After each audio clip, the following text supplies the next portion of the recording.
Hey there, welcome back to Total Geek Live Baltimore Presents. I'm Baltimore, and today I am bringing you Extermination. It's a 5-issue miniseries that came out just a little bit ago. And it basically takes the O5, that's these boys over here, and Marvel Girl, and takes them back to the original timeline from which they came. So, a few years before this, All New X-Men #1 with older Beast goes into the timeline, takes the O5, brings them here because he's going to teach Cyclops a lesson. He's going to teach him, what a jerk he is. But of course, Hank being Hank messes things up, and they can't go back. They're stuck in the current timeline. And they took them, I think, from basically like X-Men 6 or 7. So that's basically their base power base. Margot wasn't a telepath at the time, and Bobby was still, in his snow form of Iceman. And it was interesting for if it was just going to be like a 10, 12 issue thing. But they milked this for all it was worth, as Marvel does. And I got really tired of them really quick because it was basically just an Exiles version of the X-Men. There didn't seem to be any consequences of it because at some point you knew that the O5 was going to have to go back, and all the changes and stuff like that happened to them had to get erased so that the original timeline could go on.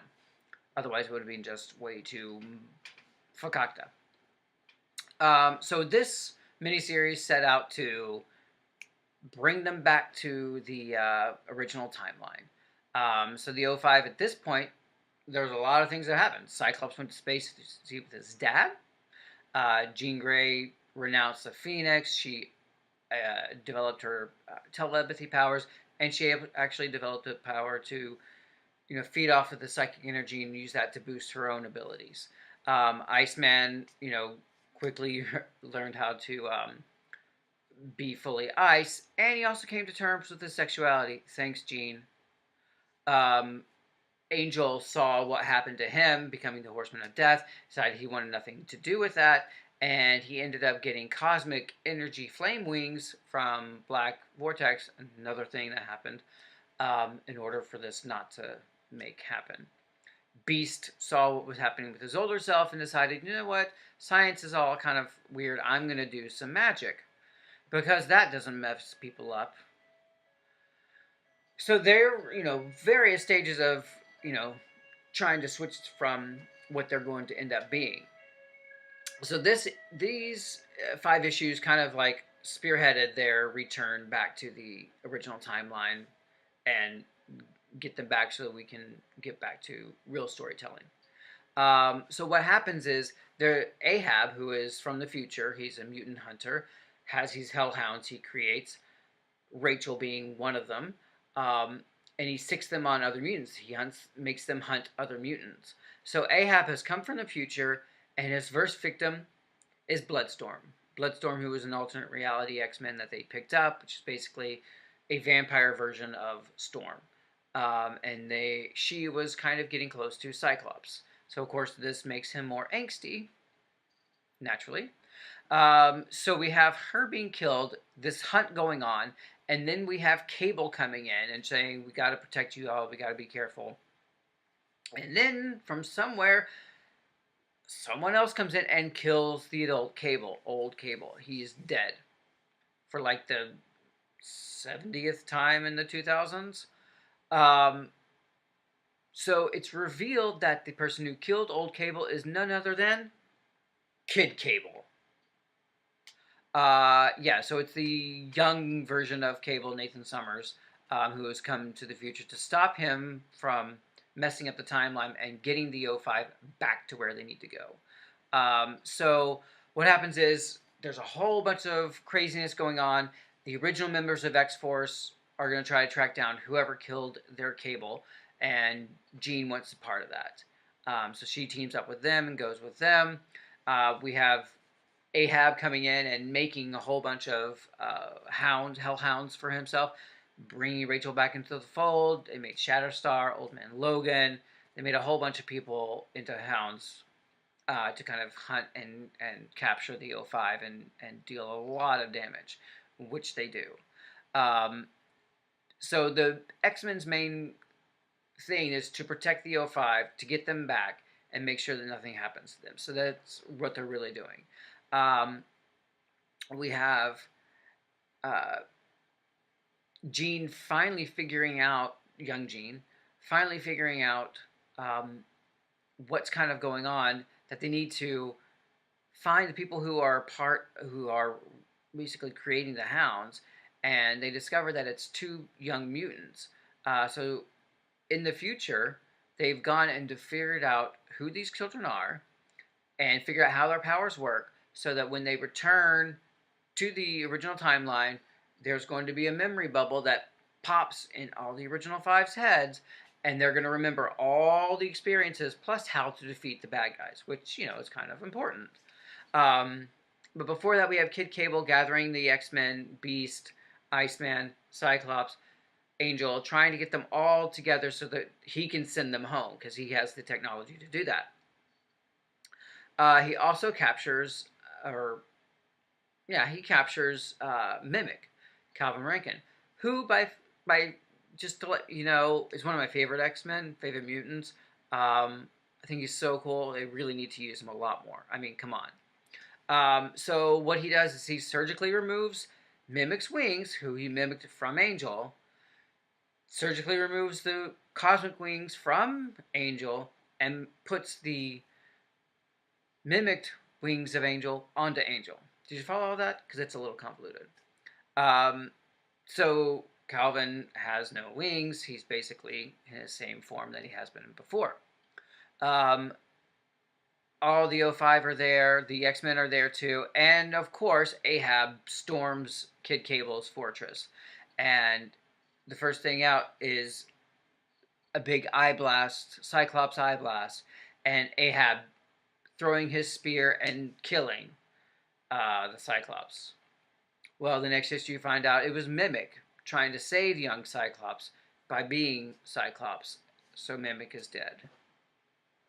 Come on, man, you're killing me, Ed. But I have hope. Mimic has died before, but he's been close enough to people who have healing factors so that he could glean off of that and come back to life. So that's what I'm holding out on. Come on, let's make that happen. So we have the O5 finally, or all the X-Men defeating Ahab, stopping him. He disappears and takes his Hellhounds with him, the ones that have not been returned to regular mutant status. Of course, who does he keep? Rachel. Because what does she need? Another retread of the Hellhound story. I get a little upset that they keep repeating, you know, like 2 storylines for her ad nauseum. So the O5 are saved. Basically, Kid Cable is going to send the O5 back, and it's going to be fine. They make their peace with everybody. They make their peace with themselves, and realizing that what they're going to sacrifice by going back in time to save the timeline, basically. Knowing that Jean's going to die, be reborn, knowing that Angel is going to, you know, become death and have all these crazy conflicting things going on. Cyclops going to realize that he leads a failed mutant revolution. There's a lot of angst for these to go through to go back to realizing this is what they have to do. So it's a kind of noble sacrifice, and I get that, and I think I respect that for what it is. So it becomes pretty powerful for that. The X-Men win the day. They save the Hellhound mutants from being Hellhounds, except for Rachel, who's popped away. The O5 are back in their timeline. The memory bubble happens, and everything is okay. They have a funeral for Cable, which Hope is a part of. And the other thing that kind of sticks in my craw about this is how nurturing Jean is to Nathan, to Cable, when it was Madeline, her clone, who gave birth to Nathan, to Cable. She did spend time in the future raising him, but also she has so much more love and affection for him than she does any for Rachel, which is kind of, like, come on, man. They were supposed to kind of make up and make it all better, but anyway, so Cable is dead. Kid Cable is there. And then, of course, the last page reveal is Kid Cable in his fortress. And guess who he says everything's going to be okay to? Last page reveal, Cyclops. Adult Cyclops, alive and well, and hiding out with Kid Cable. Da-dum. So there we go with some craziness that this series kind of popped in. There's a lot of stuff going on. Thankfully, it ended this time-displaced 05 for good. That kind of sealed that, so it makes all of that in the past, and we can move forward. It was kind of a clearing of a deck. Clearing the decks for the new Uncanny X-Men, for the new X-Force that was going to be happening in a way that made sense and got rid of all the, excess time-displaced 05. But what do you think about the Exterminated? What do you think about the all-new X-Men, the time-displaced X-Men?